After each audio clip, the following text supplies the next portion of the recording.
Hello friends already हमने GST के बारे में पढ़ा है। जीएसटी का हमने इंट्रोडक्शन देखा एंड देन टैक्स इनवॉइस देखा एंड स्लैब्स ऑफ टैक्सेस हमने देखे। अभी हमारा नेक्स्ट टॉपिक है trading chain. Okay, trading chain of GST with in a state. This particular chain happens in state wise. Okay, with in a state. Basically students हमारे बीच में confusions हैं कि GST हम लोग ईच एंड एवरी स्टेप्स पे करते हैं। I mean जितनी बार हम प्रोडक्ट को सेल या बाय कर रहे हैं हर बार पे कर रहे हैं। तो रियलिटी क्या है? ऑब्वियसली पे करते हैं हम लोग, बाय करते टाइम भी एंड सेल करते टाइम भी, राइट। बट वहां पे क्या मेथड्स हैं पे करने के, वो आपको इस चेन से, ट्रेडिंग चेन से प्रॉपरली अंडरस्टैंड हो जाएगा। Okay, so let's see it. So यहाँ पे बेसिकली 4 स्टेजेस होते हैं स्टूडेंट्स। पहला अगर आप देखोगे तो होता है मैन्युफैक्चरर। मैन्युफैक्चरर मीन्स बेसिकली जहां पे प्रोडक्ट बनता है, एंड देन होता है होलसेलर और डिस्ट्रीब्यूटर। मैन्युफैक्चरर कंपनी से डिस्ट्रीब्यूटर के पास आता है या फिर होलसेलर के पास आता है, राइट। एंड देन होलसेलर या फिर डिस्ट्रीब्यूटर के थ्रू जाता है रिटेलर के पास। That is a third stage. And fourth stage पे पहुंचता है नॉर्मल कंज्यूमर के पास। सो ये 4 स्टेजेस पे हम लोग डिस्कस करते हैं trading chain of GST. Basically GST कैसे ट्रेड करता है। ओके, पहला स्टेज सपोज कि हमने अज्यूम किया है कि हम लोग एक वॉच बाय कर रहे हैं और बाय करेंगे एज अ कंज्यूमर, और उससे पहले कितने प्रोसेस हो रहा है वो हम लोग 1 बाय 1 देखेंगे। पहले वॉच बाय करें तो मीन्स ऑफ दैट कि वॉच का तो मैन्युफैक्चरिंग प्राइस होगा। कंपनी जो वॉच बनाती है उसने पर वॉच 200 रुपीज डिसाइड किया। तो सपोज कि अभी स्टार्ट हो गया है ट्रेडिंग। सो मैन्युफैक्चरिंग कंपनी क्या करेगी, वॉच को होलसेलर के पास देगी। तो सपोज कि 1 वॉच का प्राइस होलसेलर के पास कितना पहुंच रहा है। पहला तो जीएसटी पे स्टार्टिंग मैन्युफैक्चरिंग से स्टार्ट होता है, लास्ट स्टेज तक जीएसटी पे करते हैं। लेकिन इसका ये मीनिंग बिल्कुल भी नहीं है कि हम लोग 4 टाइम जीएसटी पे कर रहे हैं तो लॉस होगा। नो, पूरा प्रोसेस देखने के बाद आपको प्रॉपरली अंडरस्टैंड हो जाएगा कि बेसिकली जीएसटी कैसे रन करना है। ओके स्टूडेंट, तो पहले देखते हैं मैन्युफैक्चरर को। बस मैन्युफैक्चरर क्या कर रहा है कि वॉच दे रहा है किसको, डिस्ट्रीब्यूटर को। और फिर अभी होलसेलर या फिर डिस्ट्रीब्यूटर क्या करेगा, जो भी वॉच का प्राइस होगा, सपोज हमने एज्यूम किया है कि 1 वॉच दे रहा है, तो 1 वॉच का प्राइस इसमें मैन्युफैक्चरर ने क्या डिसाइड किया, 200 रुपीज। ऑब्वियसली 200 रुपीज तो देना ही देना है किसी भी प्राइस कीमत पे। सो RS 200 रुपीज। सो होलसेलर ने क्या किया, मैन्युफैक्चरर को 200 रुपीज दिया जो कि प्राइस था, बेस प्राइस था वॉच का, और अब इसको जीएसटी भी देना पड़ेगा। जीएसटी कितना है स्टूडेंट? नॉर्मली वॉच पे जीएसटी है 12%। सो 12% के अकॉर्डिंगली उसको देना पड़ेगा। सो स्टूडेंट हम लोग देखते हैं कि मैन्युफैक्चरर को कितना जीएसटी मिल रहा है। सो इसका अगर आप देखोगे 12% of 200 our base price of watch. So 12% of 200 कितना है स्टूडेंट? इजिली आई होप कि आता होगा फाइंड करना। 12 divided by 100 multiply by 200. 20 will be cancel out. You will get 12 multiplied by 2, that is a 24 rupees. Okay, so 24 rupees देगा as a GST. कौन दे रहा है? होलसेलर या फिर डिस्ट्रीब्यूटर। किसको? मैन्युफैक्चरर को। ये था पहला स्टेज स्टूडेंट, मैन्युफैक्चरर और होलसेलर का। अभी आते हैं दूसरी स्टेज पे। इसका मतलब ये कि होलसेलर जो दिया पैसा टोटल कितना पे करेगा पर watch, 200 plus 24, 224 rupees per watch. ये हुआ होलसेलर के। अभी होलसेलर से आगे जाएगा तो ऑब्वियसली प्राइस तो इंक्रीज होता ही है। सपोज हमने एज्यूम किया कि अभी ये 200 से प्राइस इंक्रीज होकर कितना हो गया, 300 रुपीज नेक्स्ट स्टेज पे। तो अभी ये रिटेलर जब इससे होलसेलर से खरीदेगा, आई मीन, तो इसको पहले तो 300 रुपीज का बेस प्राइस देना पड़ेगा प्लस जीएसटी। तो पहला बेस प्राइस देगा। पहला बेस प्राइस कितना दे रहा है स्टूडेंट? 300 रुपीज। 300 रुपीज जो बेस प्राइस दे रहा है प्लस जीएसटी। जीएसटी कितना है? जीएसटी कभी चेंज नहीं होगा। जीएसटी मैंने ये 1 टैक्स मतलब क्या है, पूरे ऑल ओवर कंट्री में हर एक स्टेट में सेम टैक्स लगने वाले हैं।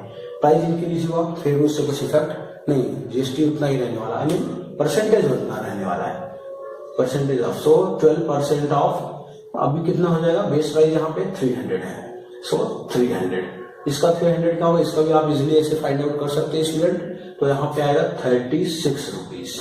ओके, सो अभी क्या कर रहा है रिटेलर, जीएसटी दे रहा है कितना 36 रुपीज होलसेलर को, प्लस उसने 300 बेस प्राइस भी दिया।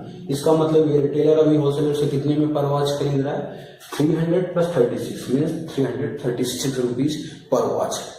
ये था सेकंड स्टेज। अभी आते हैं नॉर्मल लास्ट स्टेज पे, रिटेलर टू कंज्यूमर। एक नॉर्मल पब्लिक रिटेलर से जब बाय करेगा तो उसका प्राइस बेस प्राइस इंक्रीज होकर कितना हो गया 400 रुपीज स्टूडेंट। इसका मीनिंग ये कि कंज्यूमर को मिनिमम पहले तो बेस प्राइस पे करना ही है, दैट इज 400, उसके बाद जीएसटी एडिशनल में पे करना पड़ेगा, दैट इज टैक्स।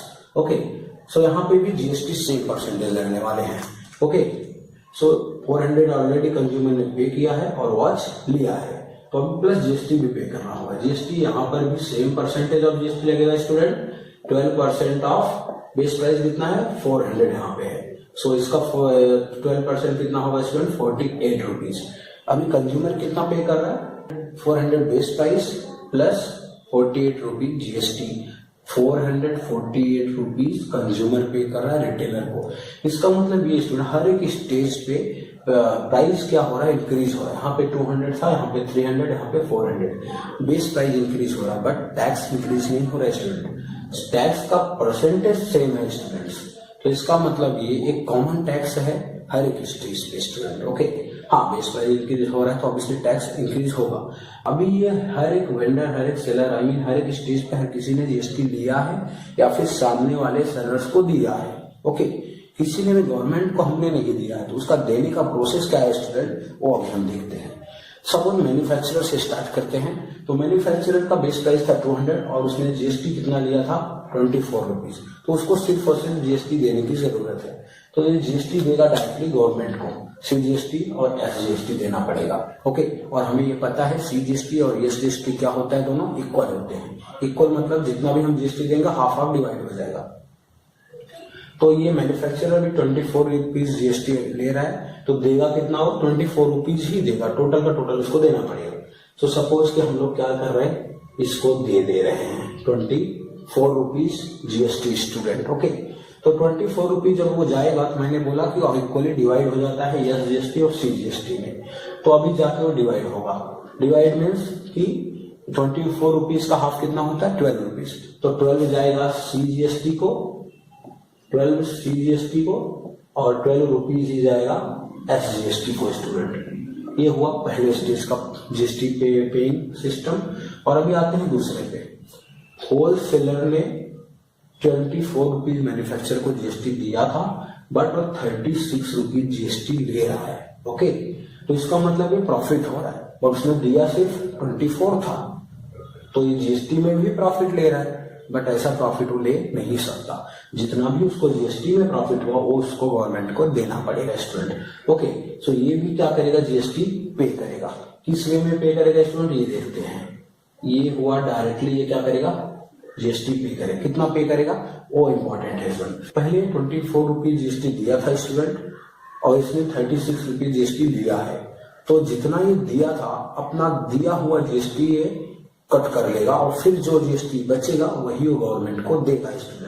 इसका मतलब ये इसने 36 लिया है, तो 36 माइनस इसने पहले अपने पॉकेट से जीएसटी लिया था, कितना लिया था 24, ये 24 को माइनस कर लेगा, फिर अभी जितना भी बचेगा वो क्या करेगा गवर्नमेंट को दे देगा। आई थिंक 12 रुपीज बचने वाला है, तो ये 12 रुपीज क्या करेगा स्टूडेंट, ये डायरेक्टली गवर्नमेंट को जाएगा। किसको, सीजीएसटी और एसजीएसटी को। मैंने पहले बोला जितना भी जीएसटी हम पे करते हैं इक्वली डिवाइड होता है, तो 12 का हाफ हाफ डिवाइड हो जाएगा, 6 जाएगा सीजीएसटी को, 6 जाएगा एसजीएसटी को। तो यहाँ पे हम फिर से डिवाइड कर देते हैं 6 and 6 स्टूडेंट है। ओके, अब देखो यहाँ पे जो हम लोग बात कर रहे थे अभी वो आया यहाँ पे, इसने जो भी दिया था जीएसटी इसका लॉस नहीं हुआ है। उसने जो जीएसटी सामने वाले से रिटेलर से लिया, पहले उसने अपने दिया हुआ जीएसटी वसूल किया उसने। ओके, तो उसमें उसका लॉस कहाँ पे है, नहीं है। ओके, फिर आते हैं लास्ट स्टेज पे student, retailer to consumer. Consumer को डायरेक्टली गवर्नमेंट को जीएसटी देने की जरूरत नहीं होती, क्योंकि वो रिटेलर से खरीदता, ये काम है रिटेलर का स्टूडेंट। ओके, अभी रिटेलर क्या किया था, 36 रुपीज होलसेलर को जीएसटी दिया था और कलेक्ट जीएसटी कितना कर रहा है, 48 रुपीज कलेक्ट कर रहा है कंज्यूमर से स्टूडेंट। तो इसका मतलब ये है कि ये 36 रुपीज पहले 48 में कट करेगा और जितना बचेगा वही उतना रुपीज ही ये गवर्नमेंट को, I mean CGST and SGST को देगा स्टूडेंट। ये रिटेलर दे रहा है जीएसटी, कितना देगा, ये दे रहा है ऑलरेडी 36 इसने दिया है और 48 मिला है, तो इसका स्टूडेंट होगा 48 माइनस 36 और फिर जो भी बचेगा गवर्नमेंट को दे देगा। यहाँ भी 12 रुपीज बच रहा है तो 12 रुपीज ये देगा, 6 + 6 स्टूडेंट, क्योंकि हाफ ऑफ डिवाइड होगा। अभी इसको टोटल जीएसटी कितना मिला, 24 मिला, इसको भी टोटल जीएसटी 24 मिला स्टूडेंट। सो यहाँ पे हमें देख के क्या डिफरेंसेस दिख रहे हैं स्टूडेंट, यहाँ पे बेसिकली ये दिख रहा है कि अगर आपने पहले जीएसटी दिया हुआ है, आपको फिर से डबल जीएसटी देने की जरूरत नहीं है सेम प्रोडक्ट पे। यहाँ पे बेस प्राइस 200 बेस में जितना भी जीएसटी पे किया था, यहाँ पे जितना बेस प्राइस इंक्रीज होगा, इंक्रीज वाले प्राइस का ही जीएसटी फिर से पे करना है स्टूडेंट। हमें फिर से पहले वाले प्राइस पे जीएसटी नहीं देना है। ओके, ये कंफ्यूजन क्लियर हो जाना चाहिए आई थिंक। सो जस्ट एक बार पॉज करो वीडियो और 1 बाय 1 फिर से क्या करो, एक बार एनालिसिस करो कहाँ पे किसको जा रहा है।